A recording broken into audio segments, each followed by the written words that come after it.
The Dentalpreneur Podcast. Okay, doctor, it's time to put down that handpiece. You're listening to the show dedicated to helping dentists get their lives back. It's time to decrease your stress, increase your profitability, and regain your passion. Now introducing your host, Dr. Mark Costas. Hello, everyone. Welcome to another episode of the Dentalpreneur Podcast. I'm your host, Dr. Mark Costas. What is up, my friends? I hope you're doing great out there in podcast land. Oh, my goodness. I am excited to welcome a new friend to the podcast. He's got a very interesting backstory.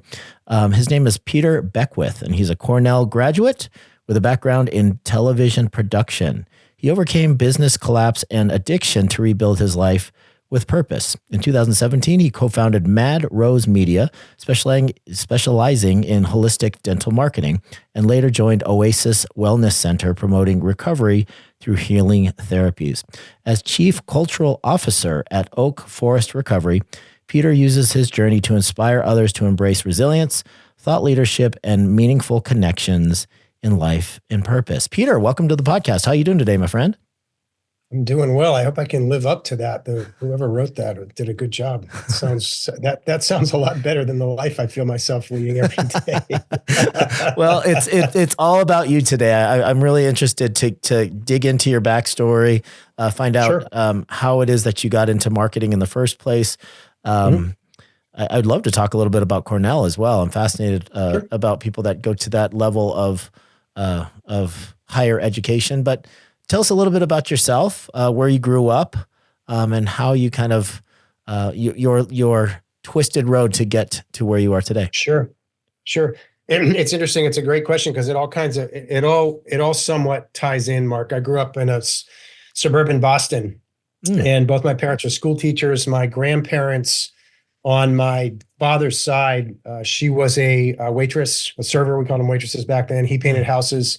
They paid all their bills and taxes in cash until the mid-1970s. Wow. IRS agent knocks on my grandfather's door one day and says, I need to see your ledgers because we think you might not be paying your taxes. My grandpa, we call him Grandpa, showed the ledgers and said, this is everything I've ever made. This is everything I've ever spent. And I pay all my taxes. And the IRS agent said, that's in pencil. It's no good. And my grandfather said, get out of my house. I've never lied once in my life, and I never will. And that's kind of what I come from. Wow. So that kind of really like blue collar, do the right thing kind of ethos. There were 12 grandchildren, not the dying wishes, but my grandparents wanted one of us to go to the Ivy League. I was kind of the chosen one. I did well academically. A lot of pressure a lot of positive reinforcement from my parents to do well academically. Okay. That landed me at Cornell. I was an overachiever there, but a bit of a rebel. So when I graduated, they wanted me to become a corporate type person. I became a ski bum in Rutland, Vermont instead as a bartender, founded a video production company, and actually got into the independent film business. I talked my dad into mortgaging one of his only house. My partner's dad, who was a real estate guy, mortgaged his houses. And we started making independent films at night and on the weekends, and ran a video production company during the day. And then I would wait tables myself in the off hours to pay for all that. So very just intense East Coast work ethic kind of lifestyle. Was successful in video production and in television production both. And then in my early 30s started to have something of, I don't want to call it a spiritual crisis. That's not really the kind of podcast that we're in, but certainly there was a lack of purpose there. I was chasing a lot of exterior things, money, success, houses, those types of things. That all came crashing down in on me in my mid-30s. And by the time the addiction had run itself out, I was essentially homeless. Wow. And went to rehab and found that I had an opportunity to reinvent myself, fortunately, and live a life of purpose and meaning. And what had happened before I got sober was I met a doctor named Bill Hang in Rutland, who was an airway-focused orthodontist. He was doing a lot with orthotropics, developing jaws out and up in the face, improving airways, improving jaw joints, really getting transformative results with kids. And I reconnected with him here in Los Angeles. He treated my oldest child, went to work full-time for him for about 12 years, learning everything we possibly could about how to talk about dentistry as it affects the entire body, specifically from a structural perspective. Bill is a mentor and a teacher. He had a big following. And then in 2017, there was enough of a market for me to develop MadRose, my current agency, where we focus on holistic and airway-focused dentists and orthodontists that are increasing health spans and preventing disease in children and reversing it to the extent that it can be in adults. So that kind of got in line with my personal mission to have sort of an abundance mentality. And that's not so much from a financial perspective, although I do believe in profit, as it is from a life perspective, and continuing to get better after accepting that setbacks are part of life, even in how we grow facially and dentally, but realizing that there's always an opportunity to either stop that decline or reverse it in improvement, and in kids prevent it. So a very long answer to a short question, but that's kind of the path I've taken. So I very much see dentistry and orthodontics and facial surgery as a vehicle for an abundance mindset, personal growth, personal transformation, expansion, however you want to categorize that, not just for the patients, but also for the practitioners, because they many times will have found themselves in a similar hole to the one that I was in, where they're practicing traditional dentistry. They're either at burnout or getting close to it, and they're looking for a bigger purpose and more meaning in their lives to help their patients, their team members, and their communities. And that's what we tend to help them do. Good stuff. Wow, Peter, that was a mouthful, but also a very, very complete summary of where you've been. I have some questions about your backstory and just about kind of the person that you are. You know, this background that you have from a very kind of puritanical hard work ethic, which led to you excelling and being able to get into an Ivy League school, and then getting out and doing the same thing. I think maybe emulating your parents, or, you know, the habits that got you into the Ivy League in the first place. Yep. Maybe a bit of perfectionist tendencies there. Is that what led to some of the pressure and burnout? I love how you kept a straight face when you asked that question. Just a little bit. Yeah. Just a little bit for sure. Yeah. And that's kind of, I mean, I think that you maybe relate to dentists and to orthodontists because we are cut from the same cloth. A lot of people that are attracted to this sort of profession, you know, where micromillimeter precision is necessary. To get into these programs is very difficult. Burnout is very, very common. Depression and substance abuse is also very, very common. So this is something that you can probably relate to when you see dentists struggling with their businesses.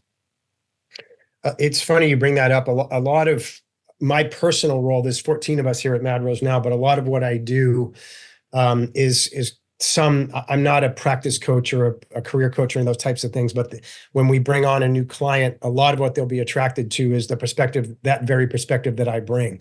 Because we often are change agents, saying to the dentist that, you know, you've been doing traditional restorative and cosmetic dentistry for all these years, and now you want to move over into a more whole health type of approach where it's going to be less predictable, it's going to be less exacting, and there's going to be a little bit more trial and error when you're trying to get patient outcomes, which is going to put you at a kind of a fork in the road, which is where I stood when I decided to get sober of, am I going to allow some unknown into my life and march down this road toward something new and unknown, or am I going to stay connected to the very rigid way I've been living so far? And I can't make that decision for you, but I can share some experience about how I made the decision. I can give you some perspective on what things might look like if you do decide to get out of that rigid comfort zone that you're in. But ultimately, that's an act of courage that you have to make on your own. And many of them, that's the hardest part of expanding their practices from a marketing perspective, is just getting away from that, you know, that Bill Hang would call that the silly millimeter, is, you know, am I going to spend my life having to get that micromillimeter right, or am I going to expand beyond that and look at dentistry in different ways as to how it can affect the whole human system and not just a tooth? Love it. So this existential crisis that you experienced, was that due to the field that you chose to go into, or the person that you were at the time? That's a great question, Mark. I don't really know. My suspicion is that I had lived such a driven life, and was chasing and believed in kind of there's nothing wrong with financial and material abundance being a goal, but when it becomes a purpose, what I found myself is that's when I started going down the road. It started with depression, and then eventually slipped into drugs and alcohol for me. Mhm. And crawling out of that, what I had to realize is that there had to be purpose and meaning in my life well beyond my bank balance and houses and cars and whatever, I was measuring myself by before. So, why did that happen? I don't really know the answer to that. I've always been a very, very driven person myself beyond my physical limits. When I didn't have purpose behind that drive, I personally fell apart. It wasn't sustainable for me.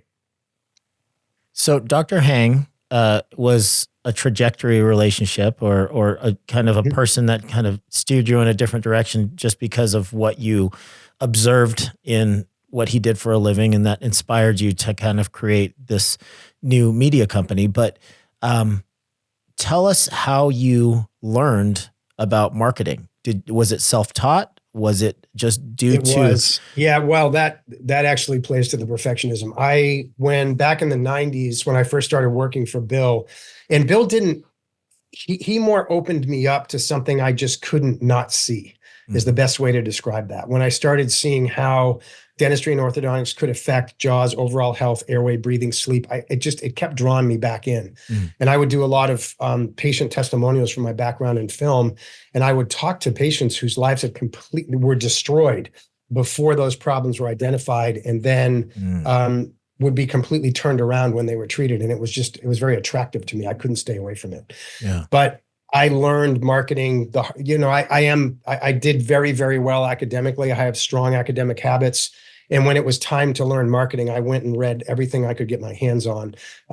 Back in the mid to early 90s, there was a guy named Jay Abraham who was very prominent at the time. I actually know Jay. I studied a lot of Tony Robbins.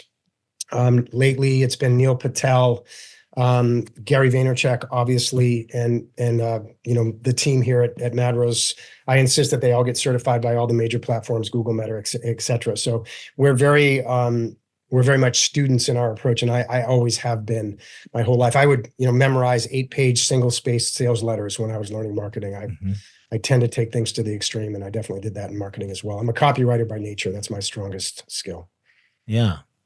I do. I've met Jay Abraham several times, Bill Glazer, Dan Kennedy, those guys, the early direct response marketing guys, long form copy, sales, 13-page sales letters with a call to action and all that stuff. I was a student of that early in my career as well.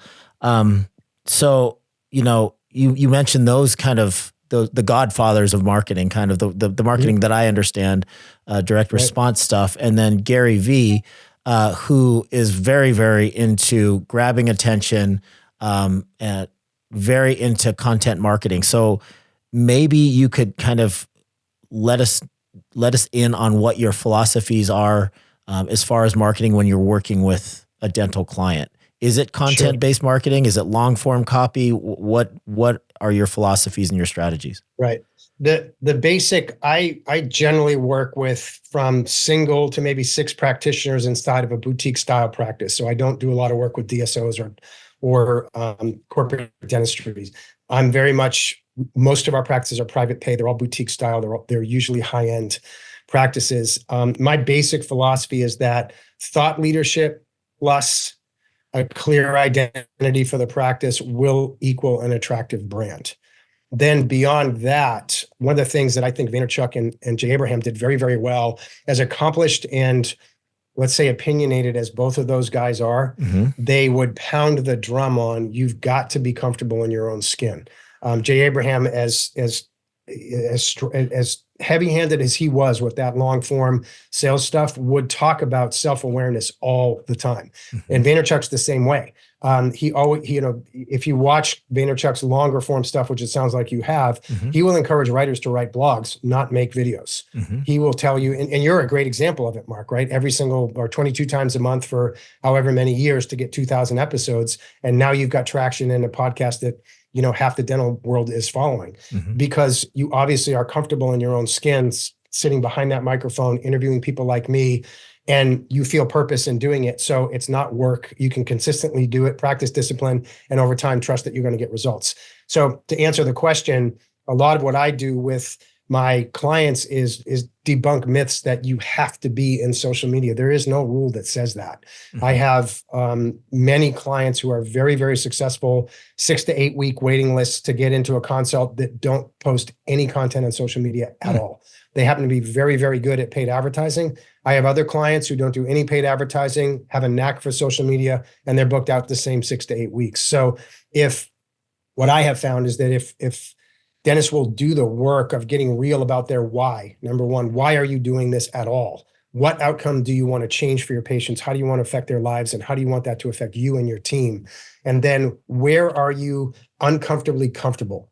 Is it behind a keyboard? Is it in front of a camera? Is it behind a microphone? Where do you get joy out of doing what you do? And then we take it from there. So on the websites, we obviously encourage all of them to use video because it is the medium that people want to be, that most people are consuming information in. So we do encourage them to do that. But when it comes to the ongoing marketing, it could be study clubs, it could be lunch and learns, it could be written blogs, it could be YouTube channels, it could be social media content. It could be whatever you're going to do consistently with discipline over time. Be willing to do imperfectly, be willing to learn from, and be willing to improve as the years go on. And that's what we did with Hang back in the day too. It was all educational videos and a YouTube channel. We were one of the first orthodontics practices that we know of to use YouTube video, and he had 1 million views in the first 5 years because he loved teaching on video.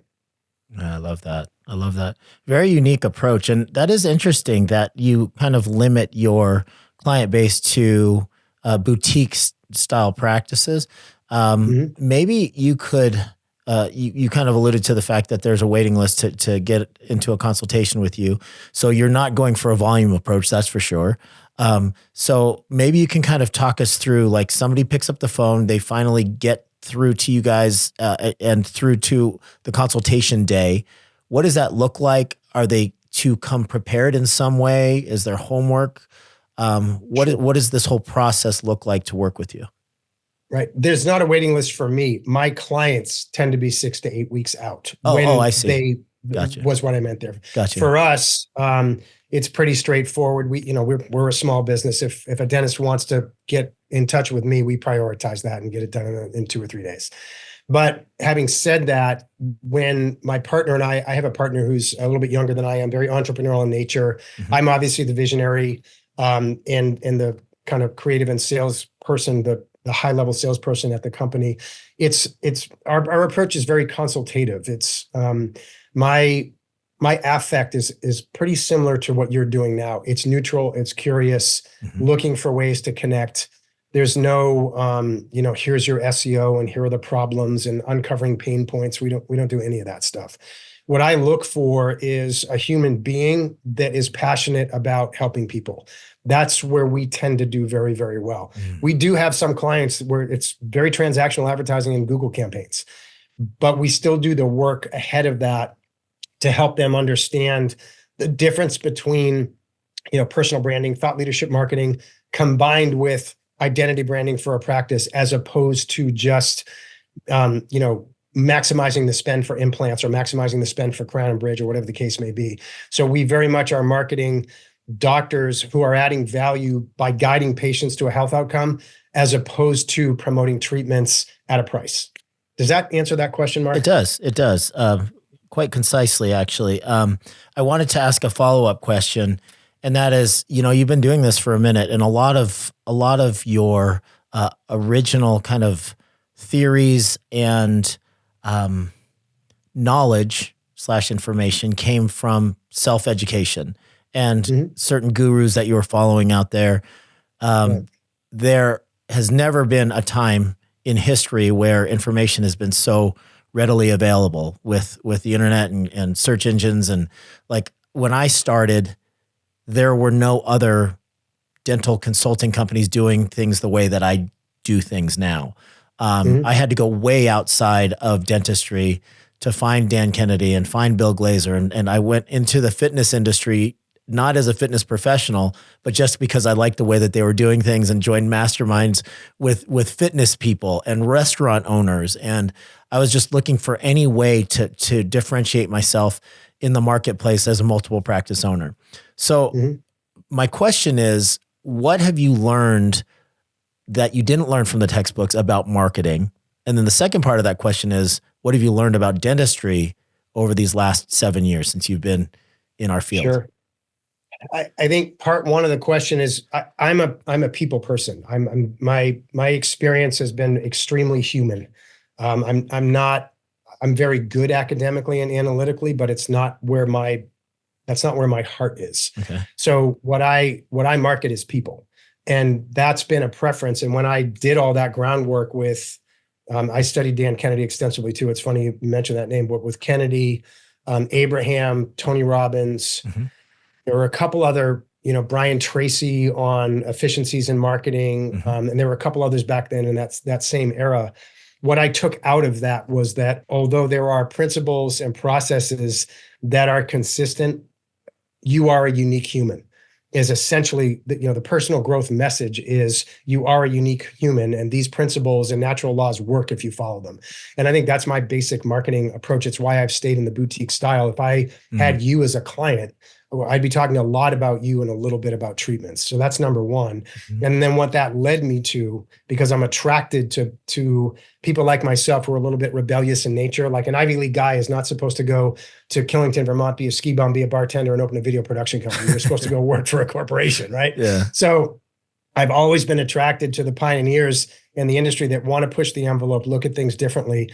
And what I've come to over the years is that, and I am here in Southern California, the wellness spas, wellness boutiques, wellness centers are the model that I suggest my dentists look at the most closely.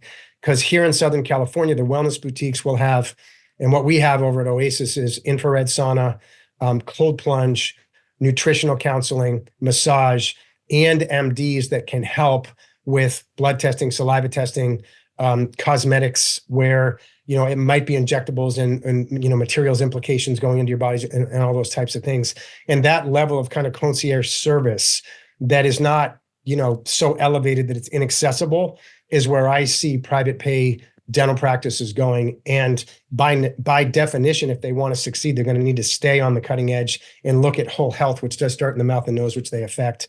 And that model is the closest I've found where you can create a brand that really does kind of stand out from everything else in your industry. Yeah, that's good stuff. So, okay. So if you're going to humanize the male or female behind the drill, right? Get away from the stiff and rigid white coat, kind of here I am, here are my diplomas on the wall. And you want to go more into here's what we can do. We're not treating a tooth, we're treating the whole person. I'm a human being and people matter to me. How do you convey that in your advertising? Like, what does that look like? Is that conveyed in the website or in, direct flyers to the house? Like, and if that is, if there's a number of different media that you're trying to convey this in, what does that look like from an image or an aesthetic standpoint? We stay not just to answer a part of the question, Mark. We stay about 90% in the digital domain. I don't do a lot of print. We do a little bit, but generally in that regard, David Ogilvy is kind of where I start there, and he was the first sort of brand-based advertising guy that was willing to tell a story about a brand or a product. And I'm a big proponent of helping practitioners get in touch with who they are, telling their origin story, telling their founder story, telling their why, and then connecting that with the primary audience. What we have found in the research that we've done, and we're a small shop, so this is not like a double-blind medical study. What we have found over and over again is that the demographic that's making about 80% of the decisions inside of any dental office is a woman between 30 and 50 years old who has influence over the family structure and the direction of the family healthcare choices, and also has large, if not complete, influence over the family budget around healthcare. And so what I tend to do, instead of making it about the practitioner and the practice to start, we focus on her. And what is she wanting when she walks into that office, either for herself, with her children, making a decision for her husband, for her parents, for extended family members? What is it that we want to say to her? Why should she be attracted to what you're doing here at the practice? In some cases, that is very much in this area in Southern California, that would be very much about how can dentistry affect the health span of everybody in the family, regardless of where they are in the life cycle, and what's happened to their growth and development so far and where they are from a dental health perspective. But in some communities that we work, that really is about economics and how can you take care of my family and prevent a lot by watching my family budget. So we really focus on her and then back up from there and connect her values with the practitioner's values and then start to tell that story. We do a website for pretty much everybody we work for. Then we build out from there with either educational marketing in terms of study clubs and events in the community and or some social media content building. We don't do a whole ton of that. And then paid advertising on all the platforms, not just Google. The other interesting thing about that audience is that a Deloitte & Touche study came out 2 years ago that says 57% of that group that I just described will go to Instagram and TikTok first for search and then to Google. So a lot of what my industry does, my peers and competitors do, is they will just come to a practice like yours. All right, Mark, how many locations do you have? Let's talk about 4 to 8% of your gross as a marketing budget, and we're just going to go all in on Google. That's starting to get rethought if we agree that that 30 to 50-year-old woman is the target audience, because that's not where she goes first.